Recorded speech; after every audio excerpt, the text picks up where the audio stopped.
All right, everybody. Good afternoon to those of you here in the West. Good afternoon to you. Those of you in Liberia, we say good evening to you. Welcome to Liberia Shall Rise. I'm Augustine Sharif. I'm here with my good friend, Mr. Emmanuel Sapalucia. He is our health guru.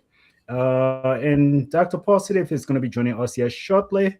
But for now, we will just get the show on the road, get it going. Mr. Sapalucia, how are you doing today, my boss?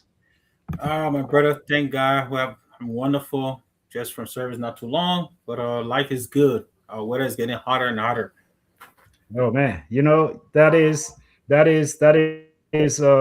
Texas. You guys used to it, and so I mean, unfortunately, we can't say anywhere else is any better because if this thing that they call global warming and climate change is real, I Oh, think we are all feeling the effect of it. So even the great Colorado that we always say cold, we are experiencing our own heat wave at some point in time. So yeah. yeah, can't complain. Yeah, but so today though, because basically, I think those of you who have seen the topic, we are calling it, just a play on word. Cleanliness is next to godliness. So, Police, I would say this. I don't know if you ever heard that thing in Liberia, but for some reason, for the longest, as I was growing up, my Oma used to use that opportunity to talk about cleanliness is next to godliness. So I guess if you are going to church, you're a church going person, and you always in this church thing, that means automatically you have to at least try to be a guy, a clean person. You can't just be saying, you love God, you're not clean. And the Oma used to make it sound like you can find that statement in the Bible, but I can't find it. And I look, and I can't find that verse that says cleanliness is next to godliness. But I don't know. Did you ever hear that growing up? A lot. Especially when they want you to clean your room or clean something in the area, or because when I grab for you to cut or sweep the yard, they remind you that cleanliness is part of godliness. And but the same thing don't apply when you ask them how you should love your child, the way the Bible says, no, then they can spank you and what kind of way. Those are new scripture they used to quote to us most of the time. You spare the raw, that one in the Yeah, Bible. You spare the yeah. raw, you spoil the child. But cleanliness, good to godliness, I want most of the time when they want you to do some cleaning work, then that scripture where it coming from. I get it's parent chapter 1, verse 1. Yeah. So today though, I think those who are watching, guys, those of you who will be joining us, they'll share the broadcast, send us your comment or be part of the broadcast, be part of the show, and let's talk about this whole idea of cleanliness being next to godliness. What are we trying to talk about today? What is the big deal? What is our big thought process? What is our big thought process? I don't know, the technical thing going in the background, we'll figure it out. But what are we talking about? Mr. Sabulisha, I know since you and myself were in Liberia in 2024, and we're just like, oh man, things are coming up, things are getting better, things the country is coming up to speed. And then, since then, I go on. You know what? Let's just look at this real step for them. Just play the video. Then She said you were bony and let it get rare and grandma saying that rare selling the bony here. Ma, welcome. How you feel? You selling rare. Let that oh yeah. How you feeling?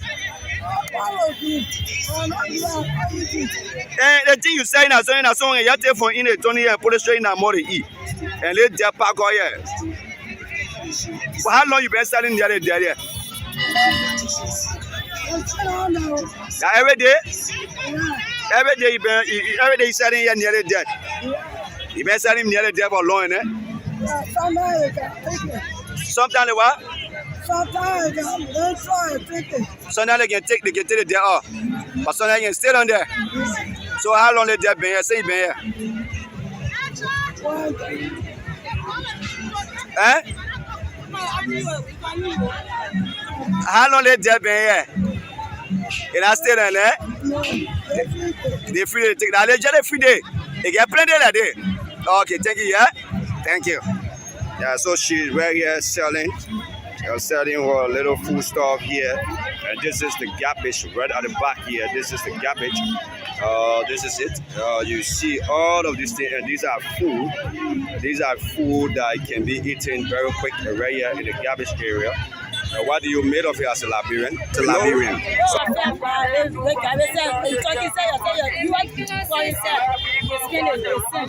No way, all of that.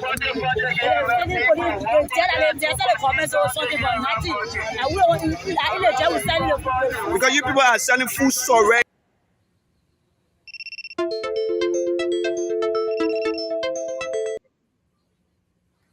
All right, folks. So thank you, Steve, for playing that video. Okay, and basically, we want to open the show with that video, just again to try to make a point.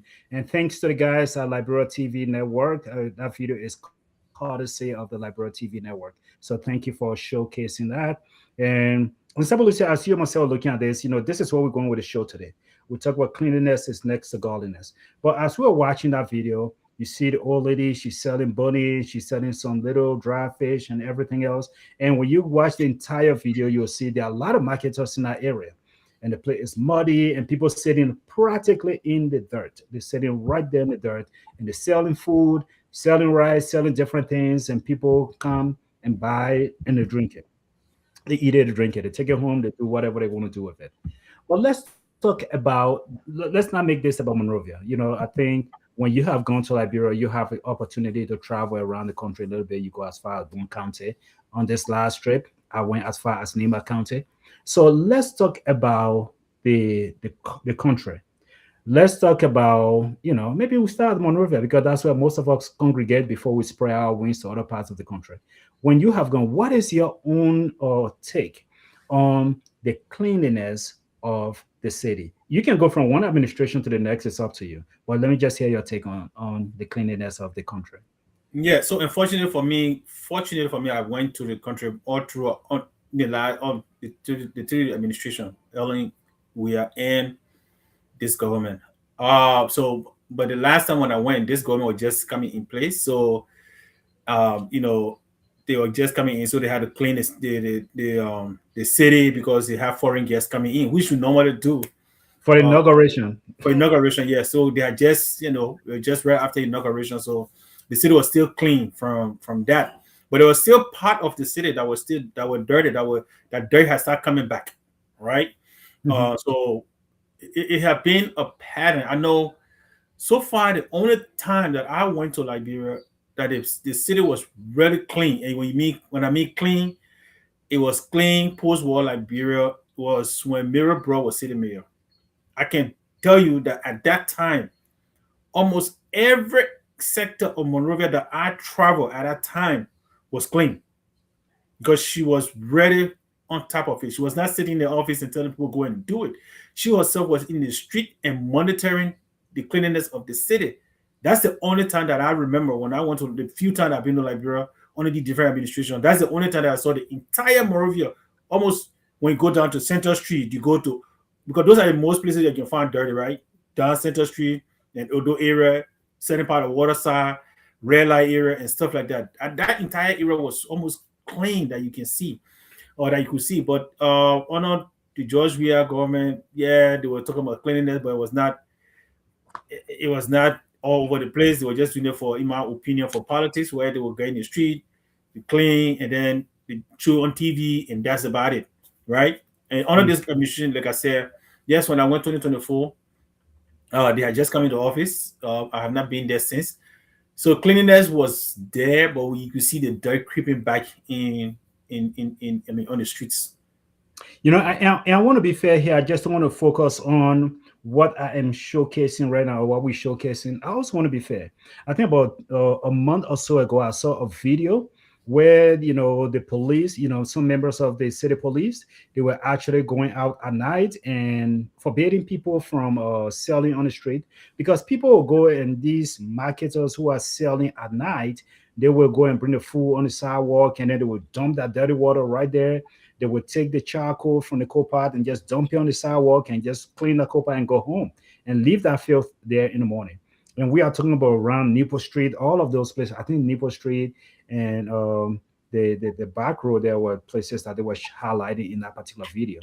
And so let us just start with what I saw on the strip, right? Places like Randall Street and all of those places. I want to say, look, I was a little bit impressed. maybe because I have seen it at its worst. And so when I saw it this time, though, I'll be very honest, the whole Randall Street area there where it used to be so congested, you got disabled and blind people sitting there begging, all those places so congested, dirt everywhere.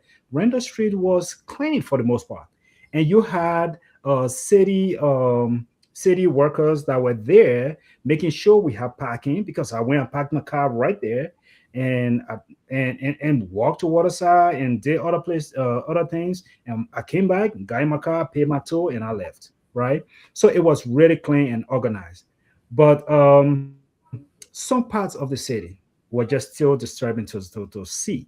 And another thing I noticed, the Center Street area there, that Center Street that we used to walk from Western and then go all the way down Yeah. Galley Street there, that whole place, they have blocked it up. They have shut it down. You could not go all the way through anymore, because that entire place, I don't know how people in that area where Heston High School used to be, that entire place is just covered in filth and dirt. And of course, you got people that live in the Zogos that live in the cemetery area, and that entire place, the entire street, that that section from the Western School all the way down to the Galley Street section, that entire street is just filled with dirt. And Wow. so just filled with dirt. And basically, what that told me, we probably have not started anything like a landfill where you can collect all of those dirt and take it somewhere and maybe just take care of them, bury them, or clean the city. So that whole area is just dirty and filthy. And some parts of the red light area, I don't even want to talk about it. The red light area and all those places, I don't want to talk about it, because it's just so congested and people are just not cleaning that city at all. But let's talk about this, Abolicia. We'll come to the health impact, but let's talk about this. During COVID, at the height of the 2014, 2015, they have buckets in specific stationary area where Mhm. people have to wash their hands and clean their hands, because they were promoting it, they were talking about it, and people are getting used to it. What I mean, I don't know. Maybe I miss it. Do we have any sanitation station in Monrovia? Like if I'm walking down my street, there are places where people pick up after their dog, and they have bins. You go and Mhm. put your dog, what they call, in there. If I'm drinking my water in my hand, I don't just take the plastic and throw it somewhere. I keep that plastic until I get to the next bin, or I get somewhere and I drop it in there. Do we have any such thing in Monrovia that maybe I have mixed before I open my mouth on that? No, and that's what I refer to Mirror Bros time, because at the time Mirror Bro was there, yes, he had those container everywhere, and still, and people used to be saying, "Oh, why she's barbaric? She's beating people," because when was it doesn't matter who you were, and that's one of the things I like about her, right? You can say Mhm. she was barbaric or whatever you want to call it. I don't care, as long as it got people to do the right thing. I think that's the best thing. Once people get in line, then we can go back to civilization. But if you behave barbaric, you should be treated barbarically. That's just my opinion. Maybe because the military blooding me, maybe that's why. But I think that's what it was. But at the time, yes, they had these little container on the side, like dumpster. She had dumpster almost all over Monrovia, where it's a walking distance, right? And I remember people Yeah. laughing at me at the time when I drink my bottle of water. I would hold my bottle of water in my hand and go and put it in a particular tea. They say, "Oh, the man got work to do," right? And at the time when she Mhm. saw anybody, I remember one time she whipped a government official and he said, "Why should be the man? He big man. If he big man, you should have talked like a big man and do the right thing, right?" So Mhm. yes, it was there, but at this current 2024, when I was there, all of those things disappeared. I didn't Yeah. see Yeah. one in the street. I did not see one in the street. So if we could do it that time and it worked, why haven't we improved on it? That's my question. You know, why So, haven't we Okay. improved on it? Apology, I would like to chime in on that. But again, gentlemen, how you guys doing? Again, everybody out there, hello. So on this, Sharif, I think I will beg to defer. I saw one Okay. as ministry because I bought something, right? I bought my lamb roasted meat and I was eating it, and then I had the water in my hand, and basically I was walking, looking for somewhere to put it. So I was going to get my keke behind finance, and I saw one between finance and Ministry of Education right there. And Hmm. I asked the lady, I said, "Is this public trash?" Because it was in front of this lady, the market. So I asked her, "Is it public trash?" And she said, "Oh yeah, my son, you can put it in there, you know." So if you're like, oh, the man, we want to get the street, that's a good thing. You understand? So like Mhm. Sapolosi, I was saying, when I buy water, when I'm getting in my keke or something, I don't throw the bottle down. You know, so the whole cleanliness, like you asked at the beginning of the show, is next to godliness. It behooves us as citizens to clean the city. If the government had basically fixed the road, did everything, and put trash bins, and we still throwing stuff on the street, then it's our problem too as citizens, right? But like Sapolosi was saying too, it cannot be one trash can every 20 miles. You understand? You have 1 million people in the street. Every corner of every street should have a trash bin, and the management system for this should be good enough that maybe every hour somebody coming to collect the trash, and those people are being paid to do that work. You understand? Sure. Or they can turn this over to a private company that will say, all right, I will help clean Liberia, and this is what I can do. I will put one bin on every corner of the street, and the government of Liberia have to pay me for it. You understand? And then my Sure. people can collect the trash. So that's another thing that we can do. We can turn that over to a private company, and our company can manage the cleaning of the city. Okay, when we talk about LDC the last time on this platform, we talk about the privatization of LDC. We talk about all of those different things, right? And I think that is exactly where we are right now again when it comes to cleaning But you the guys were city. against me. I'm gonna put it in there. I'm gonna put it in there. You guys were against the idea, so I don't know whether you support that one. So I'm just No, no, I saying. mean, no, whether we support it or not, we talk about it on the platform. So agreeing with you will be another thing, but we talk about it. So, so here's the thing, Sabolisa, I really want to come Everyone, to you. the man dictator here will agree with everything he said. Yeah, so I wanted to come to Sabalisia. The man, no, about one thing he said now about what Liberia needs. I'm not going to talk about that particular thing right now. The kind of leadership that Liberia needs. I agree with him on that one, but we're not going to talk about it today. So, Sabalisia, I really want to come to you, right? I want to come to you, and again, this is where I'm going to try to balance his skill today as we go. Um, uh, Basically, again, the city mayor. So forget about the Kingsville area. Let's just focus on Central Monrovia, downtown Monrovia. The city mayor, he has a campaign. I mean, I have seen celebrities come and join him. I have seen other people come and join him. Where they take somebody said, don't make me laugh. I ask you a serious question. Where they people take groom and it's sweeping. Whether it's Kerry Street, they go right there to the Atai shop, they're sweeping. And they got people bring a shovel, they put it in there, they put in the wheelbarrow. Where that dirt end up, they put in the truck. Where they carry it, nobody knows. Do they take it and dump it right there on Central Street because that's where all the dirt is? I don't know. But it's sweeping. You see that. Is that enough campaign to really keep the city clean? Is that enough? Or is that just not even, it's just like a drop in the bucket? So, Mr. Sharif, that question carrying back few shows I did before you guys when you guys were away, where I talk about politics versus policy, Mhm. right? Those things Mhm. you see are just political stunt where we want to say it so the public can say, "Oh yeah, yeah, the man is cleaning."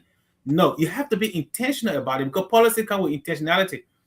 So with the politics, yeah, the guy looks good because he's holding broom and sweeping. But again, I'll always refer when it comes to the city mayor job, I will always refer to Madam Mary Broad because she was intentional about it.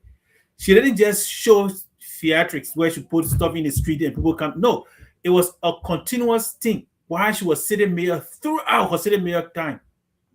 Even on Sundays, it was dedicated that people use that day to clean the market areas where people, if you sold to this place, those Sunday that time when they say no selling, people were dedicated to clean that area. That's how intentional she was about it. But this guy is just doing something like seeing that Jefferson Kochi did. They buy a few wheelbarrows because they got donor funds. They get a few wheelbarrows, get in the street, and they say, "Oh, we're cleaning the city." But tomorrow you go, you see the same place dirty. And I don't think I want to guess where they're putting that dirt. The fact that that whole place when I was there 2024 was open and 2 years later it's black. There where that dirt is going. Nobody got to tell me. I mean, I'm a science student. That's what I do. We add here, we put the idea together and say, yeah, I think that way it is because there is no landfill to no other designated area they have shown us. But the fact that that particular place now, and that's a huge landmark you're talking about, Sharif. That place you're Mhm. talking about to be filled with the dirt. yes, that means there where the city mayor or whoever is in charge have designated, in my opinion, from my observation, to be dumping those dirt, because you can't tell me. Look at Rita, for example, the trash we're looking at, right? Mhm. Let's say if that community just put in dirt over there, that would be something that will block that particular area. But the land space you're telling me about that is being blocked by trash, that means somebody is taking extra dirt from somewhere. It's not just the community based people putting dirt over there to fill that up in a year or two. So But the that means video you just saw, the video we opened the show with, you know, when if that video has, we've seen the entire length of the video, people were interviewed and they said that people from the community they come and bring that trash and just dump it right there on the middle, on the yeah, street, yeah. and so that brings me to the other point I was trying to make. But River says made a point here. I just want to say, yeah, River says I'm so sorry. Whatever Steven told you, that guy, you know, sometimes he can mess our show. But yeah, so basically we were supposed to, I think the conversation was had about concession, but I think it got switched at the middle of the week. So that's what that is. But yeah, so today we're just talking about the cleanliness of the city. Riverside Sport, you can still chime in here. You can still give us your feedback. So Sabalusi, I want to say this to you. Stephen was making a point when he said, even if you have a trash can around the city of Monrovia, it should not be one trash can for every 20 miles. Mhm. Why I agree with that statement, I have to say this. My job that I do here, I travel quite a bit. I'm always driving.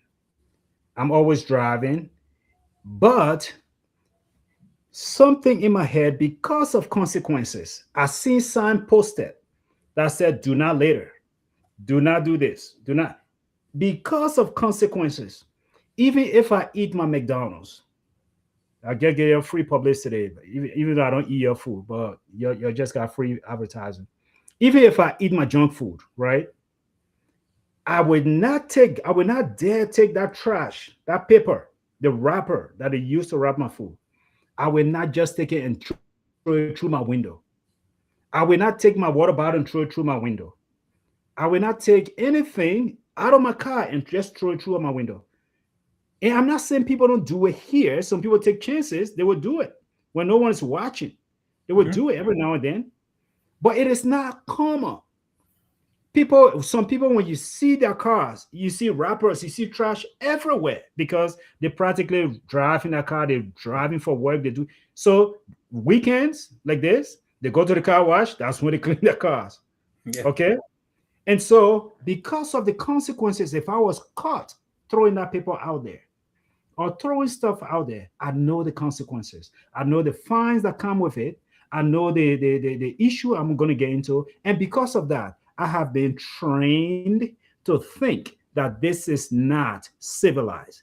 This is not right. You don't keep the city dirty. You don't put your trash out there. If it's not good in your car, it's not good out there. And because of those consequences, we monitor ourselves closely and we're putting in our car. If we have our bottle in our hand, we hold it until we get to where we can find somewhere to dump it in and we put it in. That's how Steve can walk in the city of Monrovia while everybody throwing stuff on the street. He held his bottle until he got to that point. So what part do we play as citizens of Liberia when it comes to cleanliness is next to godliness? We know the godliness part. We got churches everywhere. We got mosques everywhere. So when are we going to understand that we need to keep our surrounding, our city, our spaces clean for our own benefit? What responsibility do we have? So, Sherry, the reason we are like you just talk about consequences is because we're lacking accountability in Liberia. You know, we were somewhere last night, and we were discussing similar thing about how people behave when they leave from America and go to Liberia and stuff like that. And they're trying to say, but people come here, they don't do. I say, but it's because you build a system. Don't fight to change people. That's what, and this is just me, my belief. My belief is don't try to change people. Change the system, and people will change. Okay, so and we all see this. We see some of our friends leave from here, things that they don't do in America, to go to Liberia, they do it. Why? Because the system in Liberia condone those activities. Right? Yeah. Now, when you ask that question, the reason it's not happening because of accountability. Is it another way that we all can contribute to clean the city clean? Yes, we all can. For example, if I'm selling, or let's say a donor or something along the sidewalk, and if if I've been trained, my mind have been trained to clean, to keep my area clean, I will take a plastic bag. Every trash that come, I put it in there. Even though there is no dumpster right there that I can put it in, but when the trash come, whatever somebody use, I put it in my plastic bag. I remember back in the days, in the 90s, we used to do that. Because at that time, city's police would be everywhere with racking in their hand. In the 90s, in the early 1992, 93, 94, when we were in Monrovia, we used to do those things. We keep plastic bag on our wheelbarrow. When somebody buys stuff, we put the trash in there. Okay? And that thing worked. Yes, even though we didn't have dumpster to put it in or stuff to put, but we would do it. We'll find a place where it's like a dump site. We'll go and trash that stuff there. That's Oh, most people used to even take it home and dig hole, bury it, or burn whatever. Yeah. and do that. So that is what the citizen can do. But the main reason this is not happening is because there is no accountability. Because I could be doing it, and the other guy is not doing it. Then it becomes frustrating. And there was something that become a burden. I'm not saying somebody should get frustrated of doing the right thing, but that's what it becomes. Because I'm doing it all the time, and I'm not seeing any change. So I'm like, okay, but what's the point? I'm just speaking out loud here, right? Some people can get discouraged because of that, right? And the same thing happening in almost every sector. It is everybody's responsibility to keep the city clean, whether the opportunity is there or not. However, though, it is the responsibility of the government and community leaders to provide that opportunity we can start holding people accountable. Because that's the excuse they will give you. Because if you want to hold me accountable, you should provide me the opportunity to dispose of this trash. But you can't tell me I'm sitting on Randall Street, I'm selling. The nearest place to dispose something is all the way down Waterside. I mean, come on. And I got a wheelbarrow or I got some marking on my head. You almost giving me no opportunity to clean the street, right? And I'm not making an excuse for them. But I think somebody would argue and say, well, then go to Waterside and sell your market there. Don't sell it on the street. Then everybody can, but then I'll act. Then that person will counter and say, "But then open enough space in Waterside." And the president say, "God not making new land." All right, so Sharif, can I chime in? Go ahead. So for the first time on the show, I would agree with Sapolosia on something, right? Sapolosia said, in order to clean Liberia, we have to have a system, and that's totally agree with him. The system have to first be put in place by the government, and the people will be forced to follow that system. That's why you and myself do it. We pay $35 a month for our trash to be collected. Whether you like it or not, you have to pay that money. You don't pay it, the government will punish you for some reason. I don't know the punishment yet, but they will penalize you some kind of way. So go in the backyard, take your trash and go put it on fire. You'll know the punishment. Yeah, I think I would try it. I would say I got a recording here, so I would take the recording and say my brother said I'm gonna bury my trash and burn it and then see what happens. So I'm gonna try that and let you guys know what the outcome is. But so basically the system is not in place, Sharif, and as you all already know, I took almost 3 years to come up with a proposal to help to clean Liberia, right? And that proposal includes this system that you are talking about. I reached out to then the city. I went to the city mayor office in Liberia when I went there in 2022. I didn't meet him there. I met his assistant, and the guy said, "Oh, we'll link you up with him." He had traveled, and up to today, they left office. Now I haven't got an email. I left my email address. I left everything. I didn't get one. This current administration, I'll be honest, I haven't reached out to them yet because I went Liberia. I didn't want to waste my time in government offices. To be honest, I never wanted to waste my time. So I never visited any government offices this time. But the system is what is required, and everywhere around the world is this system that is working. Collecting waste is $1 billion industry. If Liberians don't know, the Liberian government itself don't know. Me, Dr. Positive here, I'm willing to quit my IT job to become dumper hero in Liberia, to be the Superman to clean Liberia trash.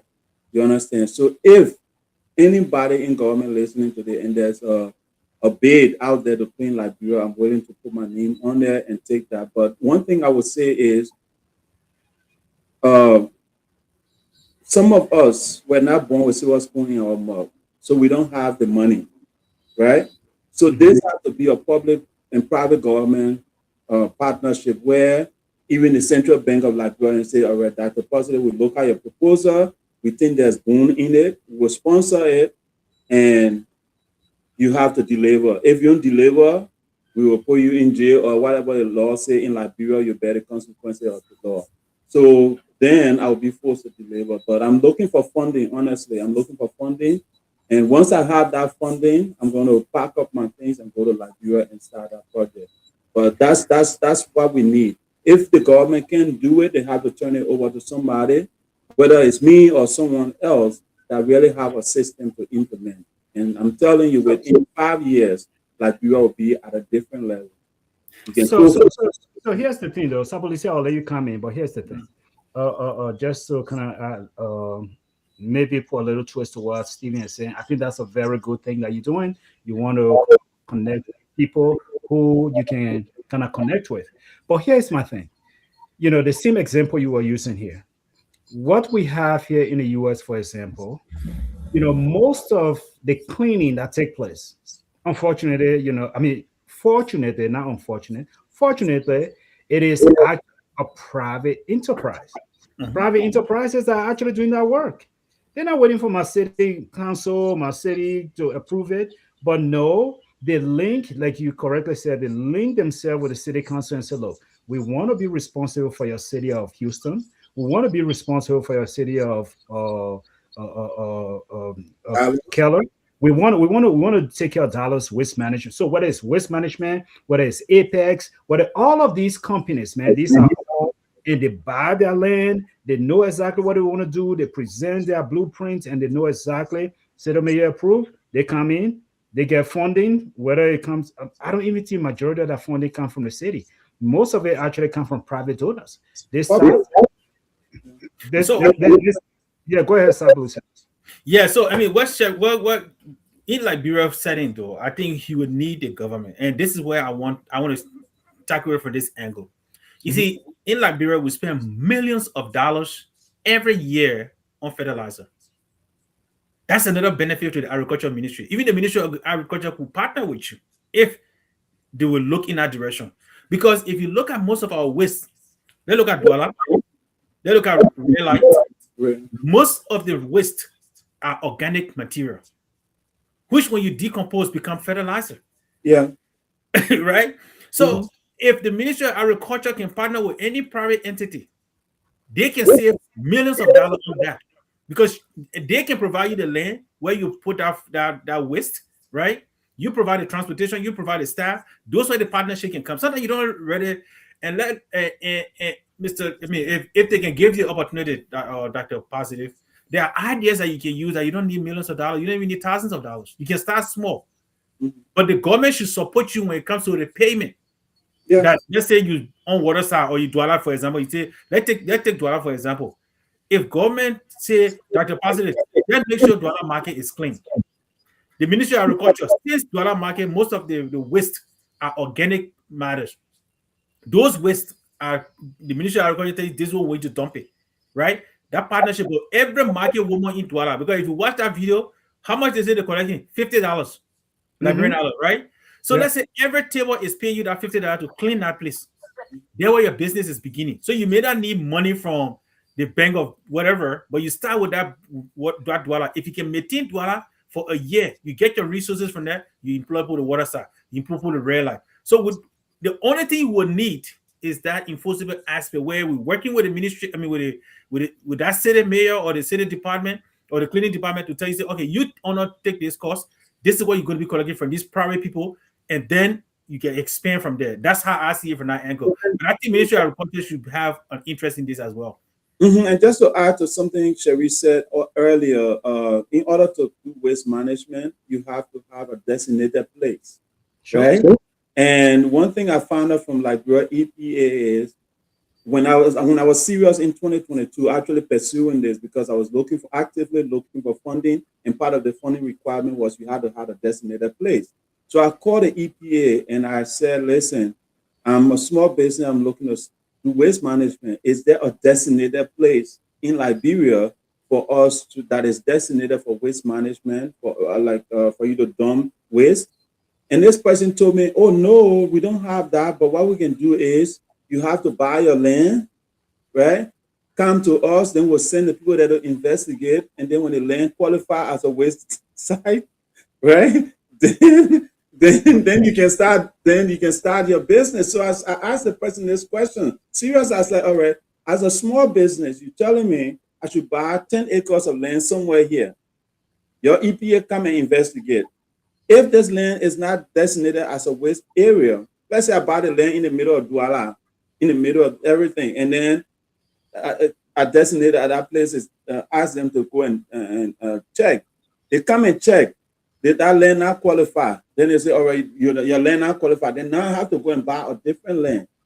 Why can the government of Liberia zone places and say this place is for waste, this place is an industrial park, this place is that, and then that can make it easier for things like this to happen. But for you to tell small businesses or people who are trying to start business to say go and buy land, send EPA, and you got to grease all the EPA program first for them to even come to your facility to do the thing. And then why if I'm able to pay bribe and I got somewhere that is in a residential area and it now become a waste management place, would that be fair to the population? You understand? So But you know what, Steve, when it comes to a lot of things we do in the country, man, unfortunately, we got zoning laws on the book, but the zoning laws are not enforced. Like most of the laws we have in the country, they are on the books, but they are not being enforced, right? And so the zoning law, when you kind of look at it, yes, that's exactly how it should work, the designated certain area. But look, every community, every neighborhood, every back door, every market square, every little piece of land, they get houses right here, they get a church building right here. They got this right here, they got this right here. So the zoning laws are not being enforced. You can build your 3-story house, somebody can pull kitchen right next to it. Nothing is being enforced. And because those things are not enforced, again, that is why we're talking about systems. So when it comes to cleanliness, I mean, for me, I still believe, honestly, I know you guys disagree, but you cannot hold the citizens of the country responsible and tell them that you need to keep the city clean when you have not provided the service or you have not told them how they have to keep the city clean. You know, I mean, we said we went to Liberia in 24, you, our guest house right there on that SD Cooper Road. There was a little place there where this guy on the side of the road, he will be selling his potato grain. I mean, he will grow potato grains. He just took the whole fence area, he grew potato grains. Somebody said what I'm talking about. And one day I was coming I just left the me SD Cooper Road and I was bending into our little place. And I saw this Asian guy, Chinese guy. They all were and this guy was standing right there in that potato patch. And he was urinating. And so no, seriously, me being my crazy and foolish self, I walked right behind him and I screamed. And I said, "Hey, I'm sorry. Can you do this in China? Can you stand right there and put your penis and just do this in China?" And then I don't know, maybe he didn't speak English, but he put his stuff right back in his trouser and he started going. I don't know if he finished, but he put it right back in his trouser and started walking. But you know what? It didn't take long. I walked before I even got to our house. There was another Liberian brother standing right there doing the same thing. Okay, just standing right there and just whip it out and just start urinating right in the main road. And so, because of that, again, that brother either pee on himself or he had to put it somewhere. Because we don't have these public spaces in Liberia where people can go to ease themselves.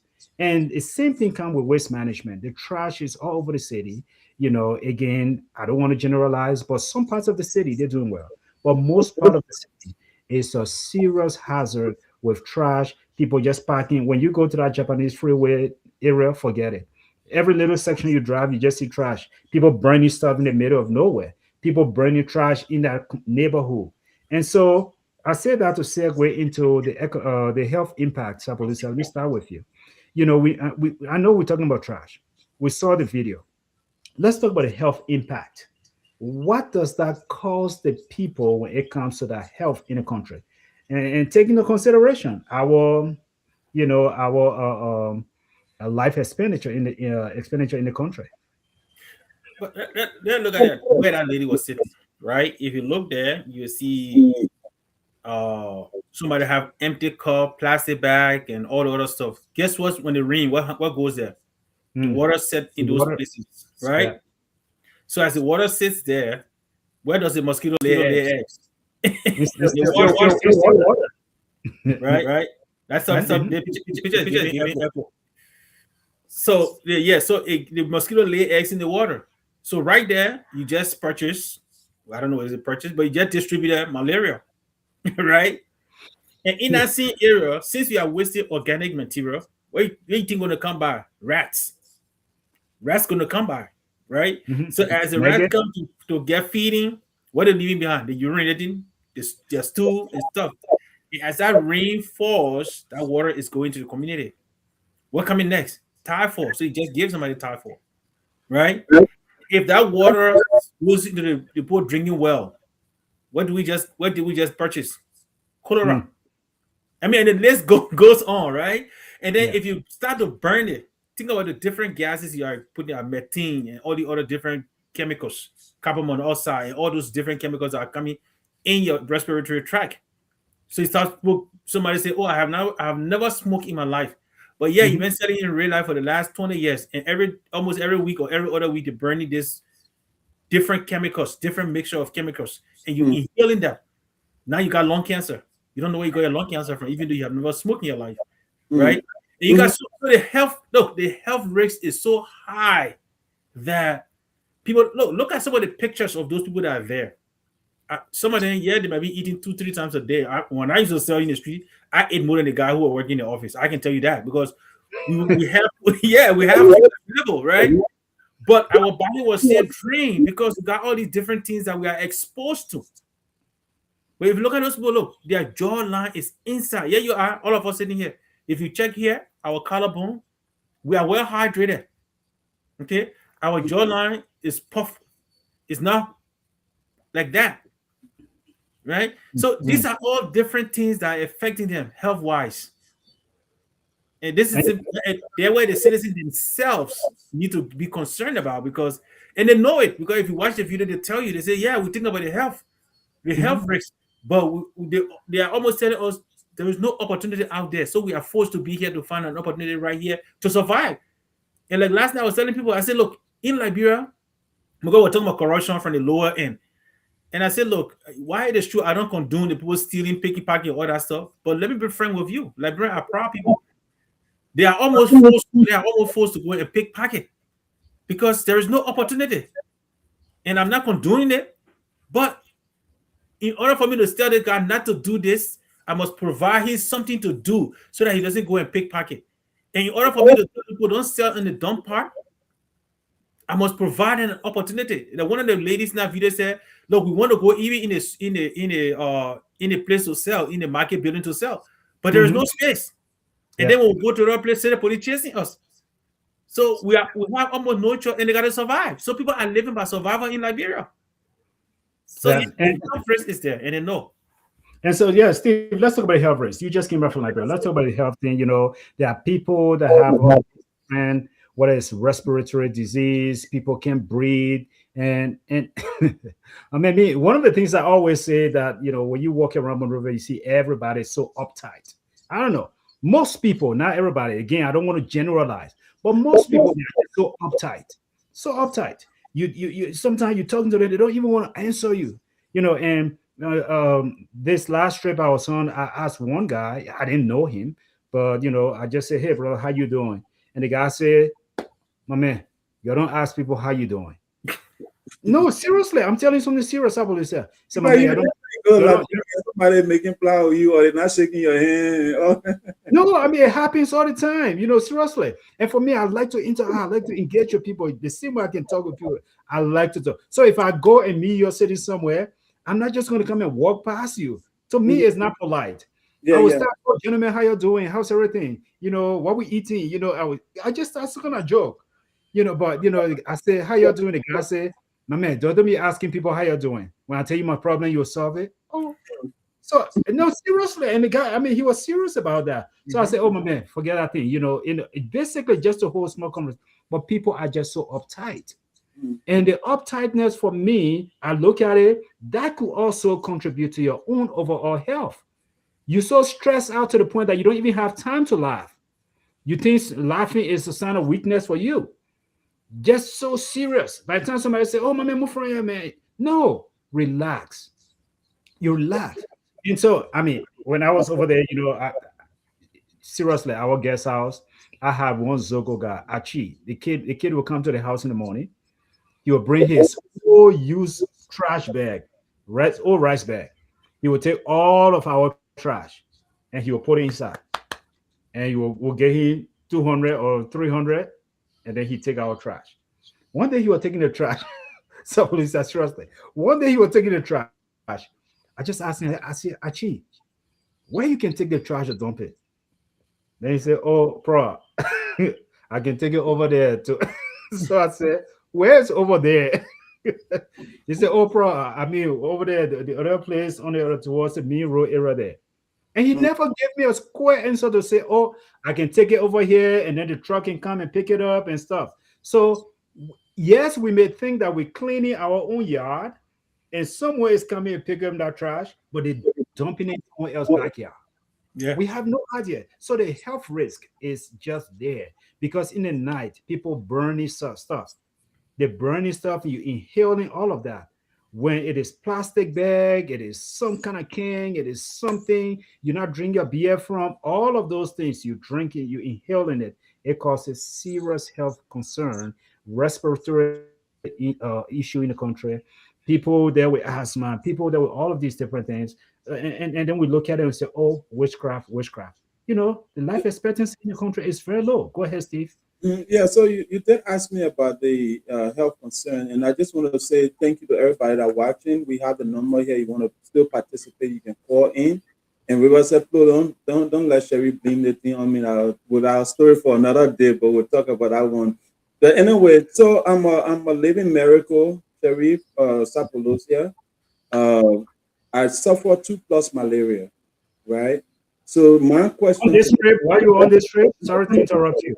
Time ago when I was 1996 to 97, I suffered from 2+ malaria. And the reason I'm bringing that thing up is how long would our children nearly die? How long would that smart guy that passing on the street, everybody talking about him?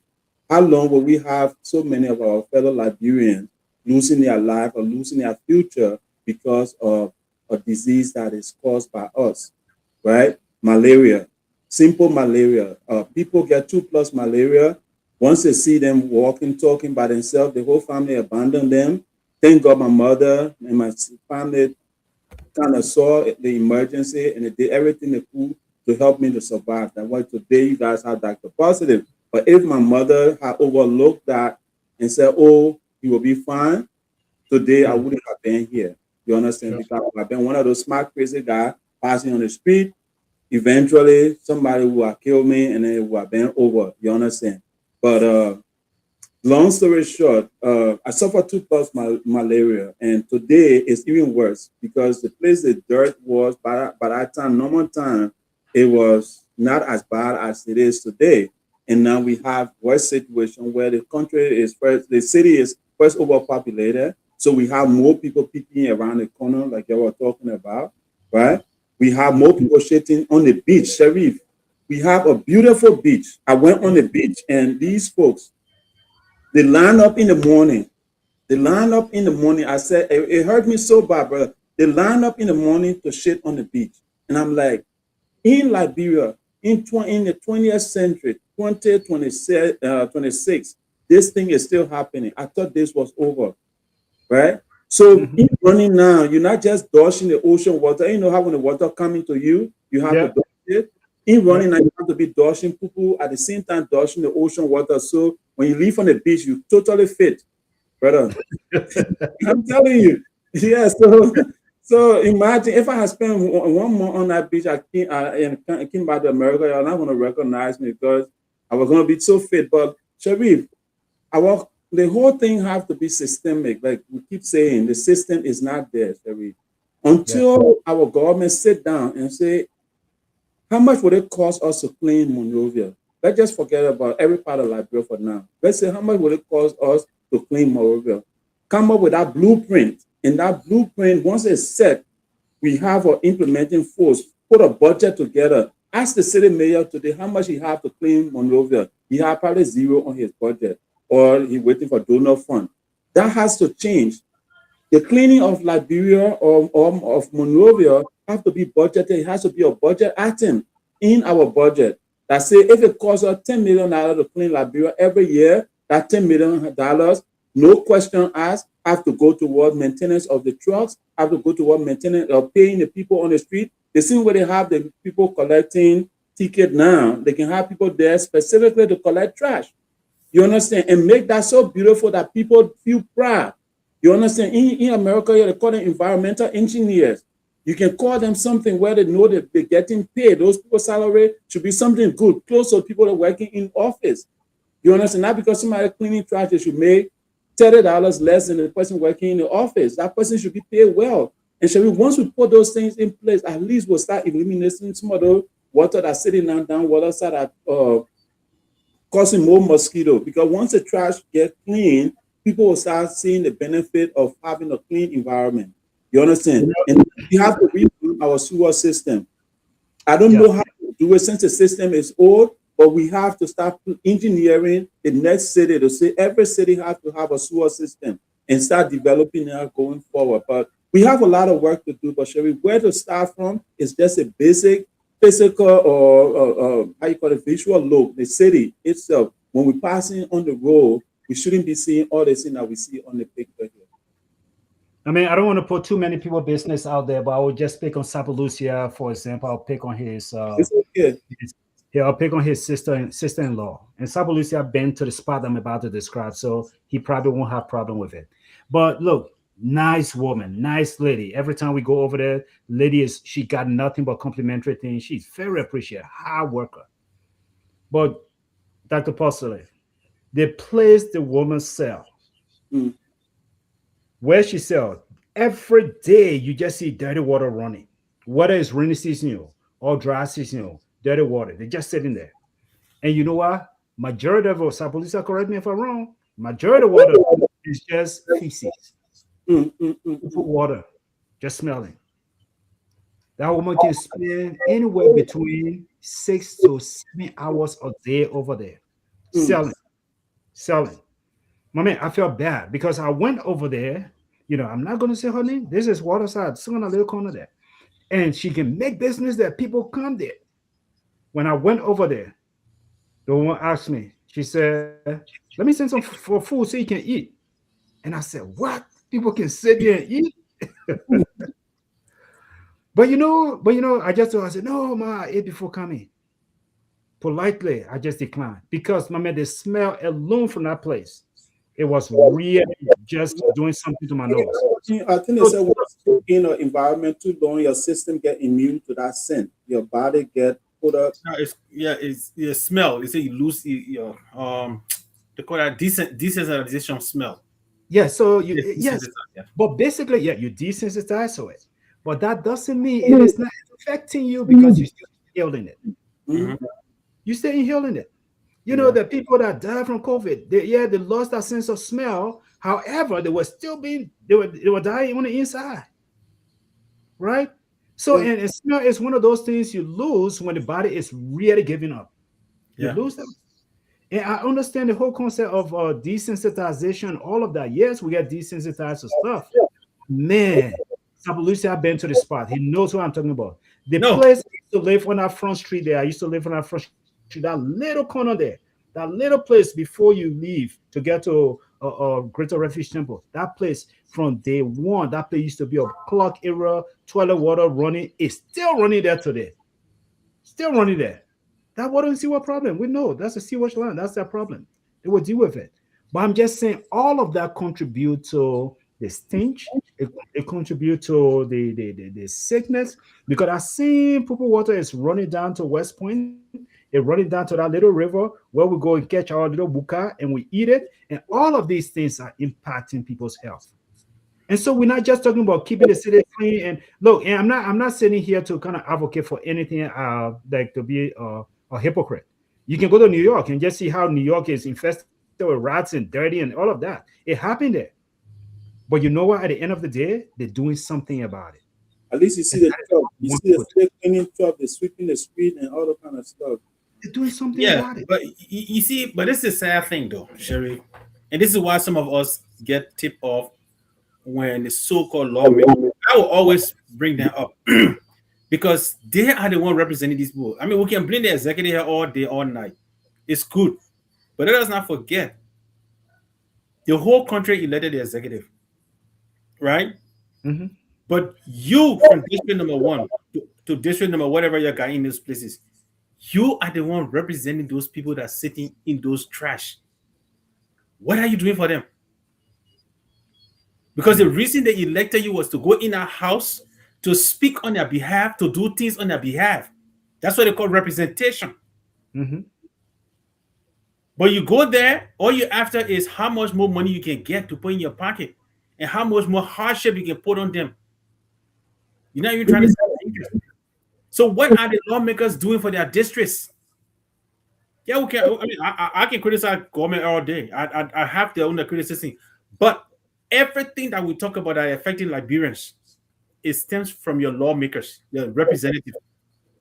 You elected them for them to speak to the executive, to have oversight on the executive so that they can implement things to benefit the people that are sitting in real market, Waterside, Douala, Broad Street, Waterside, Water Street. Where Sherry is talking about, in fact, most people who go Waterside are familiar with it. It's the whole Water Street, both end, whether across Magnet Street or coming down to how to call it, is that Rana Street Hill? Yeah. Mhm. Rana Street Hill. All the areas, so sewage disposing over there. Rain or shine. So, it's sad that our lawmakers are only asking for money for themselves, but the people that elected them, they don't care. Now, I know wanted to go out into the rural area, but the best place, and that's why for me, when I go to Liberia, I rather go to the interior side. And this have been from time to time, not just the war. The interior, the villages have always been cleaner than the cities. Always. I told somebody one time, I said, why, when I was little, when my grandmother was going on the farm and she saw a piece of rag on the road while she's going in the water, she's not going to go on the farm that day. It will creep her skin up because it was dirty. Yes, that's how our people in Israel used to be. But come to Monrovia. Come to the place that say they are civilized. So who is more civilized? The villagers that keep their town clean and nice without mosquitoes, or the educated people that are sitting in Monrovia that got feces, they're sitting right in the feces and eating. Yeah, and their reputation is right there with them too. So we need to learn from our villagers and the strategy they use it in their villages to bring it to the city. Because we call ourselves civilized, quote unquote. Yeah. So again, yes. Sapolosia, we have our brother on here. The question we come back to is usually they say money. We have people already stealing money, then you get them more money. Then it will spoil things more. They will steal more. So my thing is, at some point, this decentralization thing have to take place. Every city has to have their own budget, yearly budget. Things will have to have their yearly cleaning budget. Airfield, the city of Monrovia, everywhere else have to have their own cleaning budget. So say if we put in $1,000 down to clean Waterside, that $1,000 it include paying people to go down Waterside to clean. It include buying trash can to put in on every corner of the street. So every intersection have a trash can, right? So when you walk up the road, you go up the other road to the other intersection, one trash can there, you come down on the other side, one trash can there. How much it costs so that business there already for somebody in Liberia, that person responsible for creating a trash can for Liberia. You understand? That's how the country developed because everybody start having something to do. Then the people collecting the trash, that's another company again being established. So now the government don't have money to hire everybody just for that one trash collecting. Already we may have 10,000 people because how many people will you need to clean a whole relay? You understand? How many people will you need to clean the whole of Waterside or the whole of Central Monrovia? How many people? So once you start calculating that, you finding job for people already. So, gentlemen, I think it has been a great conversation. What I would like to do, though, I mean, we have to at least try to highlight some solution points that we need to talk about here. before. So let's take about 5 minutes. Let's highlight some of the things that little practical things that we can do to kind of highlight. We can sit here and talk about the government all we want. But for me, in my opinion, I'm just going to start here. In my opinion, I think the citizens themselves, it's upon them to actually start to do some practical little things. If it was my mom who was sitting in our dirt selling that boni, we definitely not going to be sitting over there selling that boni. Because before you know it, mom is going to get sick and something's going to happen. We're going to be losing her. So we need to do some practical things. And the practical things that we can highlight, I want to go back to something Sapalucia said earlier. If you are going to be selling cassava gravy and you're going to be using disposable dishes because somebody's going to eat in the bowl, you're not going to do it. Get yourself a trash bag, attach it to your wheelbarrow, wherever your market is going to be sitting. When people come buy that cassava gravy, when they finish eating, they give you that disposable plate, you put it in there. Don't just put it on the sidewalk, don't just lay it there. You pick it up and you put it in your trash bag. At the end of the day, you take it home with you, and wherever you give it to your Una Achi, the way I have my Una Achi over there, you give it to him, and he can hopefully put it to a site that everybody is dumping. And when you get too much, the government will get a government attention. They will come and get people to get it out. But you need to keep your environment clean, keep where you are clean, keep the marketplaces where you're selling your market. It needs to be clean. People have to feel comfortable to eat your food. And when we can do that as citizens, we can do those little things by ourselves, man, we will start from somewhere. Then the government will not have to do so much for us to keep the city clean. Sabalucia, go ahead. And then Yeah, so Stephen. I would look at it from a different angle on a broader level, and I think it's an opportunity for the various entities in the government, right? And I know they don't see it. I just wanted to look at it from this angle. Water and sewer, your duty is to clean drainages and all that stuff. But let me tell you, if you clean the drainages and people continue to put trash there, you're wasting money every year. So it's a recycle. So you're recycling ready drainage cleaning every year. So I think the city of Monrovia, city corporation of Monrovia, public work, Ministry of Agriculture, the water and sewer, they all need to partner up, right? And sponsor a project that will use the guys in the street they call Zoko, quote unquote Zoko, or our disadvantaged youth. Those people you don't really have to go and train them on to be expert. It's just to pick up trash and carry to a designated area. That's employment you open it for those guys. And if they are ready, they have that stuff to do every day. Most of them will not want to spend their time in a graveyard looking for a sleeping place or stuff. They'll be not able to pay their own rent. That's employment you created for that. Like that the person said, you have somebody who will be creating a trash can, somebody getting plastic, so maybe somebody you have another company that comes and say, you know what, I will start producing plastic bag. That's employment, right? But I think those entities need to work together as a team, right, to find a solution. Maybe they can work with a private entity that the positive wants to do. They can look at their budget and say, okay, since water and sewer is spending maybe a year, I don't know how much you spend, but every year we're spending, I don't know, $1.5 million to clean this drainage. What if we dedicate maybe $500,000 to buy trash can and put it on the sidewalks at every business centers and let the people put those trash in there. And then Monroe City Corporation can say, instead of we looking for people to sweep and all that stuff, why not we have these disadvantaged youth picking up that trash from those places and carrying it to its designated site? Then the Ministry of Agriculture can say, okay, since we have these young guys in town, why not we have a place where they can separate the plastic from the organic, right? That's an employment right there. The plastic can be recycled to face something else. Even the plastic bag that will be used for the trash can or trash bag. The papers can be used to even face other things, tissue that they do in America. Okay. Then the organic material, agriculture ministry can use it for fertilizer. So right there, you're creating more opportunity for Liberians to be employed, and then you're solving some of the problems that are needed. So Liberia, it's about time that we start thinking outside the box. Let us stop thinking about just me, my pocket, and think about the country. Because the more we think about one another, about us, then our country becomes to develop. Then people will want to come in and feel free and relax to enjoy the country instead of us always complaining about how stink the country is, how dirty the country is, and all that kind of stuff. Because it also benefits you. Because you guys walk in the street, the place stink, you're going to inhale those things, right? So with that, look, Liberians want to say thank you for this day, and I wish you guys a wonderful week. Thank you, Sapolosa.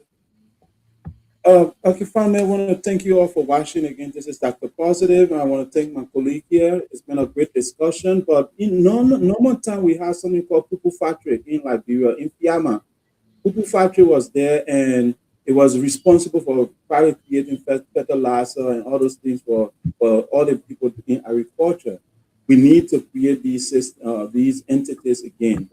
Our country need a system, trash cleaning system, whether we like it or not. We have to sit a team down that will analyze what's causing Liberia to be dirty and figure out a way to clean Liberia. We cannot take shortcut.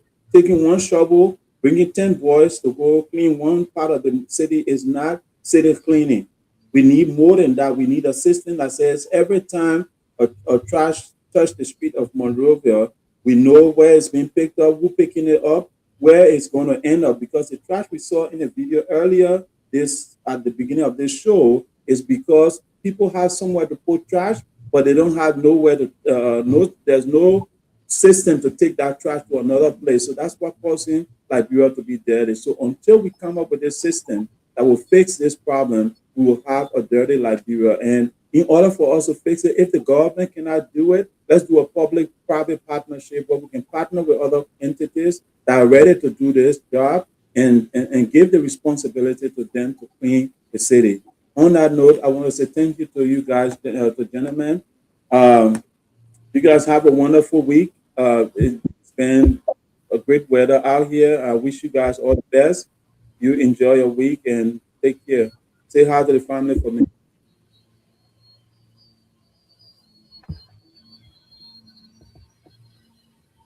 If you're in the background.